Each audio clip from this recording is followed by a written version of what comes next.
Friends, कईयों के मन में ये सवाल होगा कि हम क्यों चर्चा कर रहे हैं विल ड्यूरेंट की। मैथिली शरण गुप्त की एक दो लाइनें हैं।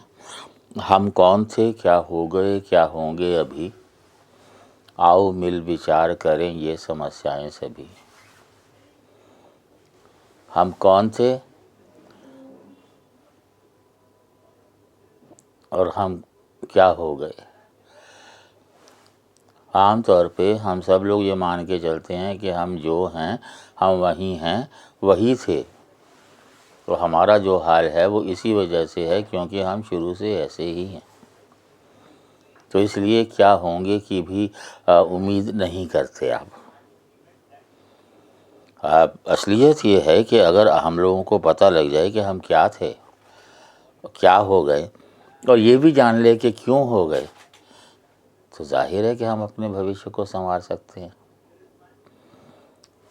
मेरी जो सारी कोशिश रही है, चाहे वो the history that never was हो या हिस्ट्री दैट वॉज हो या बाकी भी जो हो, वो यह रही है कि हम अपने आप को जानें।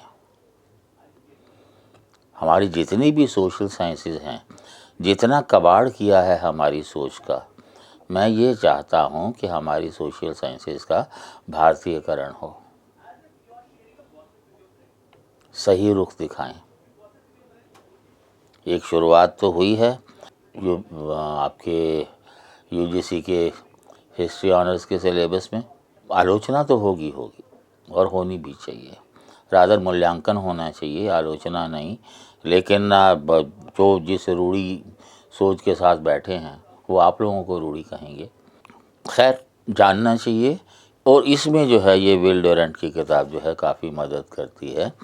कल हम, जैसे मैं आपको पहले भी बता चुका हूँ कि एजुकेशन वगैरह में और हमारी लैंड में जो उन्होंने जितना अंग्रेज़ों ने किया नुकसान हमारा, और बिना रिसोर्सेज के और बिना एजुकेशन के एक कैटेगरी बन गई जिनको दलित हमने नाम दे दिया। एक बात मैं ज़रूर कहना चाहूँगा। मैं आपको बताया था कि मैं ये किताब लिख रहा हूँ, मैं पूरी हो गई है, द ट्रूथ अबाउट कास्ट।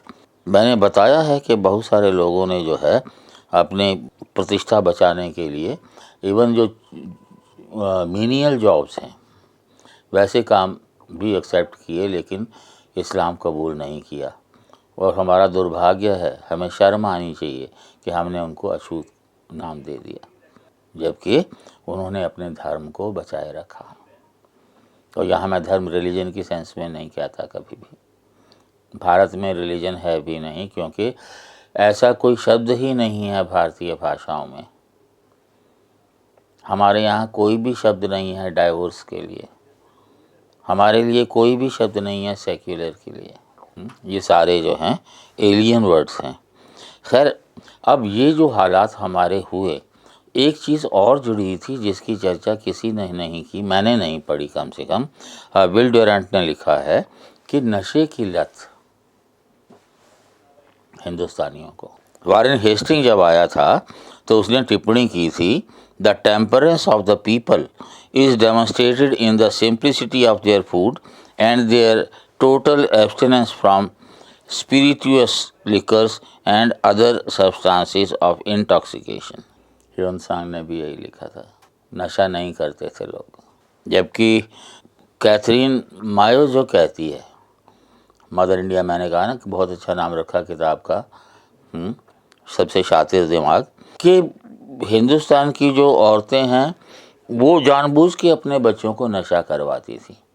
जब वो मजदूरी के लिए जाती थी तो जो छोटे बच्चे होते थे, ताकि वो परेशान ना करें दूसरों को और खुद भी परेशान ना हो, तो उनको अफीम चटवा देती थी। विल ड्यूरेंट क्या लिखता है कि अंग्रेज़ों ने शुरू किए ये। पहले जो है उन्होंने रम बेचनी शुरू की और लोगों को आदत डाली, उसके लिए लाइसेंस दिए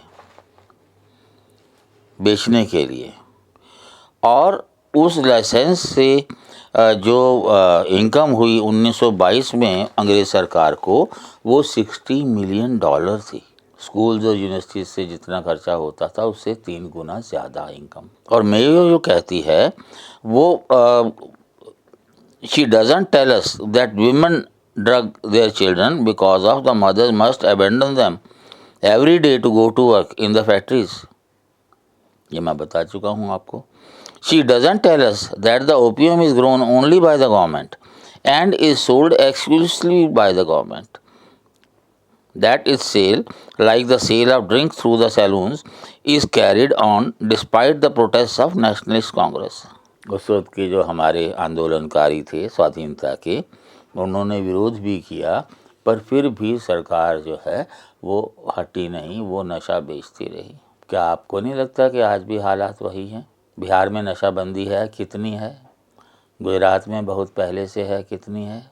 सरकार की रेवेन्यू की 3 ही मेजर हैं चीज़ें, डीजल, पेट्रोल और लिकर. वो तीनों को इसलिए वो जीएसटी से बाहर रखना चाहते हैं. और अफ़ीम जो उगाते थे, मेरा ख़्याल है जिन लोगों ने वर्ल्ड हिस्ट्री पढ़ी है वो उन्होंने ओपियम वार पढ़ा होगा ब्रिटेन और चाइना के बीच में, क्योंकि अंग्रेज़ों का काम ही लत लगाना था. There are 7,000 opium shops in India operated by the British government in the most conspicuous places in every town. जो प्रमुख स्थल थे वहाँ वहाँ उन्होंने वो दुकानें खोली ताकि वो इजीली अप्रोचेबल रहे लोगों के लिए. और इस तरह से जो है लत जब पड़ जाती है वो तो फिर बस. एक बड़ी इंटरेस्टिंग बात जो लिखी है ड्यूरैंड ने कि अंग्रेज़ों का लॉजिक था कि if England had not taken her, France would have done it, और पुर्तगाल और Holland. It was her good fortune to be conquered by the greatest organisers and fairest rulers of the modern world. अब कितने fairest rulers है वो तो आपको पता है, बट अपने आप को जो भी कहते रहो क्या फ़र्क पड़ता है. कैथरीन मायो लिखती है, Hindus as they are a people defeated by caste and introverted by slavery, sunk in such superstitions as no other nation on earth would bear with, millions of them in every year coming from great distances to bathe in the filthy rivers as a magical means of securing a wealthy reincarnation, or if they are lucky, eternal apathy and everlasting death. हमारी परंपराओं का मजाक उड़ाना ये तो उनका धर्म था. उनका काम ही था कि अगर हम अपने आप को नीचा समझेंगे तभी तो वो हमें रूल कर पाएंगे. और एक बहुत अच्छी बात जो इसने लिखी है, जो शुरू से चली आ रही थी अंग्रेज़ों के टाइम तक, मैंने आपको बताया भी था, ये कास्ट है, इसका हार्ड सिस्टम बनाना, दलित बनाना, ये सारा अंग्रेज़ों के टाइम शुरू होता है. मेयो भी लिखता है, all through the Indian history, the castes were rather occupational guilds than ethnic strata or political cliques. Every trade constituted a caste, and if the Brahmins formed a caste, it was largely because they were united by their function as teachers and priests. जब एक ही काम को करने वाले लोग हैं वो जब आपस में ही रिलेशंस बनाएंगे तो वो तो अब जैसे आज देखिए एक डॉक्टर परिवार जो है वो अपने बच्चों की शादी डॉक्टर में ही करना चाहता है. इसी तरह से बढ़ते बढ़ते गिल्ड बन गए और गिल्ड को कास्ट का नाम दे दिया गया. C.F. एंड्रूज का नाम तो आपने सुना ही है फ्रीडम स्ट्रगल में. वो क्या लिखते हैं, If the British rule were to cease tomorrow, the advancement of the depressed classes would at once be brought into the foreground of the national program. In social reform work in India, it is probably true that the progress would be doubly rapid if Indian statesmen had the helm instead of British. बहुत बड़ी उम्मीदें थी हमें अपनी आज़ादी से. वो बात अलग है कि गोरे अंग्रेज़ गए और काले अंग्रेज़ आ गए. वही सिस्टम हमने फॉलो किया, वही उनका जो डेमोक्रेसी का मॉडल है, वेस्टमिनिस्टर मॉडल. हमारा जो कॉन्स्टिट्यूशन है जिसकी हम बहुत तारीफ़ करते हैं, आप उसको कंपेयर कर लो गवर्नमेंट ऑफ इंडिया एक्ट 1935 से और फिर पता कर लो कितना दम है. तारीफ़ करना अपनी जगह है. वही पुलिस है, वही ब्यूरोक्रेसी है, वही आर्मी है, वही लॉज हैं. मोस्टली सिडिशन लॉ जैसे इसका मिसयूज़ होता है. तो कुल मिलाकर के टाइम ज़रूर बदला है और हालात नहीं बदले हैं। और इसको हालात को अगर बदलना है तो बहुत ज़रूरी है कि हम अपने आप को पहचानें। सारे ज्ञान का भंडार हमारे यहाँ। जिस मनु की हम लोग आलोचना करते हैं, मनु खुलेआम कहते हैं कि जितने भी विश्व के लोग हैं वो चाहें तो यहाँ आकर के ज्ञान प्राप्त कर सकते हैं, हर तरह का, पूरे विश्व के लिए, किसी एक के लिए नहीं। हमारे यहाँ जब भी प्रार्थना होती है तो पूरे विश्व के लिए प्रार्थना होती है। जब भी हम कहते हैं, हमेशा यही कहते हैं, सबका भला करो भगवान। जब भी प्रार्थना करनी होती है हम कहते हैं धर्म की जीत हो, अधर्म का नाश हो। और धर्म का अर्थ मैं एक वीडियो में आपको बता चुका हूँ। प्राणियों में सद्भावना हो, सिर्फ मानव में नहीं, प्राणियों में सद्भावना हो, विश्व का कल्याण हो। तो हमारी जो एकता जो है, जो हम भूल चुके हैं, जो हमें ब्रेन वॉश कर दिया गया, वो हमने कोशिश भी नहीं की फिर से जानने की कि भाई असलियत क्या है। अब दिक्कत क्या है, अंग्रेज़ों ने जो लिखा उनके स्टूडेंट्स ने वही पढ़ाया, और उनके स्टूडेंट्स अगर हिंदुस्तानी भी थे उन्होंने भी वही पढ़ाया, फिर उनके स्टूडेंट्स ने भी वही पढ़ाया। कहाँ गया मुद्दा? ओरिजिनल सोर्सेज को किसी ने नहीं देखा।